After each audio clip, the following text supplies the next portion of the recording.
Guys doing today? I wanted to talk about depression and about losing friendships because of it. I may include that I'm reading from my phone that I wrote the stuff earlier, and that if I would be talking to the phone, the camera, I would be like losing sight or what I was going to say. I may not talk as clear and might also stutter more. So, with that being said, let's begin. No one chooses to struggle with their mental health, but at times when we're capable of noticing we have depression, stepping on our emotional state is when we can observe what is happening. When we are at our worst conditions, we let our mental health bring the worst in us. In these times, we may end up losing people that care for us, who may feel they cannot continue trying to help us, especially if we are untreated. Perhaps they may end up being left behind because we may not be in the best shape to see what is going on. It's the worst feeling when we let depression overtake us. It's when we don't want to get out of bed, when we binge on food and get sick, overeat, or not eat at all for days on end. When we are depressed, we don't care about anything, let alone any self care. This involves not caring about showering, brushing our teeth, flossing, cutting our cutting or trimming our hair, shaving, using clean clothes, all the things we would normally do, we don't care about any of it. And I want to say that it's not because we are lazy, it's just that we are apathetic of ourselves. We don't care about ourselves. We may care about others, but we don't care about ourselves. It's just it's when we are like we feel so empty inside.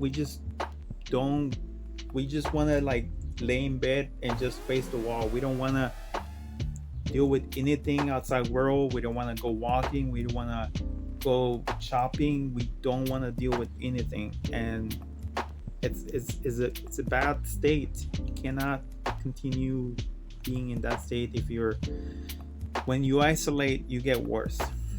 And I can say that because I started isolating before pandemic hit. I think about a year earlier.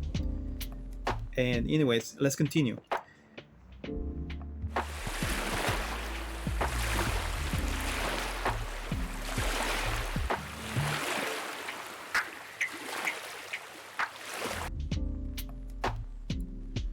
At the same time, some of us decide not to contact anyone.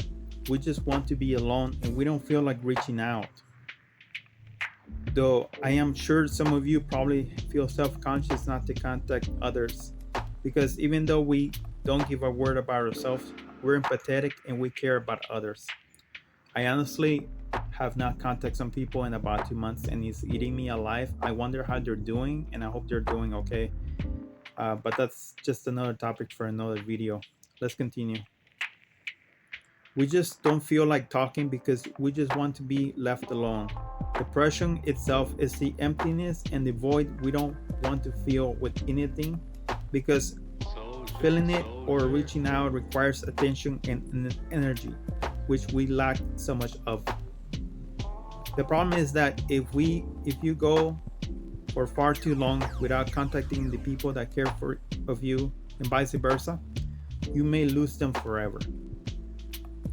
I have lost so many people in my life, so many friendships lost, forgotten, and left in the past, all because of negative self talk, self harming, feeling like I'm contagious due to my toxicity, etc. I still feel fear of missing out, as well as guilt and remorse for losing those people in my life. But so many I've lost that it has become almost a normality. It's not because I don't care, I do and I did. I just never knew how to reach out after so many years of no contact. It's easy as picking up the phone, but the reality is that sometimes fear eats us alive. I think I just said that. Oh well. The fear of not knowing if they would be okay if you contact them, as well as the fear of being rejected. I'll tell you this because I've been rejected in the past, so it's something I don't like repeat feeling it again. One thing is for sure, you should not contact your friends for advice on depression. As much as they may care, they would not be able to know how to help you. Don't get me wrong, having positive and optimistic uh, people in your life is great. I am sure they would be very helpful, but in no way or form they should substitute therapy. Do not let depression let its course. It may make you feel worse each day. You must make a connection with either a counselor, a therapist, a psychiatrist, or psychologist. They are, they are the ones that will know what to do and help you along the way to recovery. Therapy is the guidance you need to get your life together. Support groups are also very important to your mental health, especially if you don't have any friends. And I tell you, I used to go to a couple support groups back in the past in 2019. Before the pandemic hit, I used to go to a support group with all kinds of people that have ADHD, that had different mental disorders, and also mental illnesses, and some people that just had were going through AA, called Alcoholic Anonymous, and also I was going to a different group. I think it was a bipolar group, even though I was misdiagnosed with bipolar. Anyways, let's continue.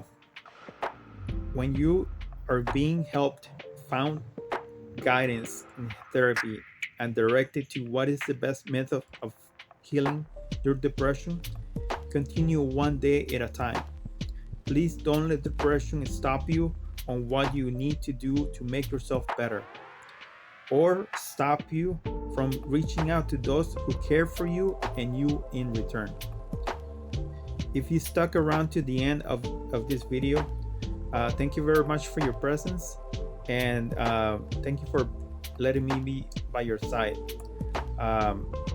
and talk about how hard is depression and what are the side effects of it. Thank you very much for your time. Take care. Have a good day. Bye bye.